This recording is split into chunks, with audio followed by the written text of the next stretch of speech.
আকৌ কেঁচুৱাটো ধৰিবলৈ যি বা ছোৱালী এজনী আছিল তাইকো মাকে নিলেহি নহয় কি কবা আৰু বুজিছানে কষ্ট হৈছে এই নকবা মই এটা কথা ভাবিছোঁ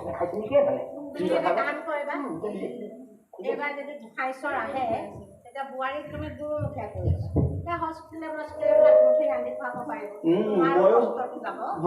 ময়ো সেই তাকেই ভাবিছো ইহঁত হালধি কথাটো দিয়াইছো এই কুৰিয়েৰৰ চেওখন দেখিছই নহয় আহিব দিয়া তুমি কেলে ইমান চিন্তা কৰি মই যাওঁ এতিয়া তুমি সোনকালে যাবা হ'ব যা নিমন্ত্ৰণটো তুমি ৰক্ষা কৰিবা ঠিক আছে মোৰো আকৌ বাৰীত সেই ঢেৰ কাম নহয় একদম সময়েই নাই এইকেইদিন বুজিছা তুমি যোৱা বাৰু দেই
Oh,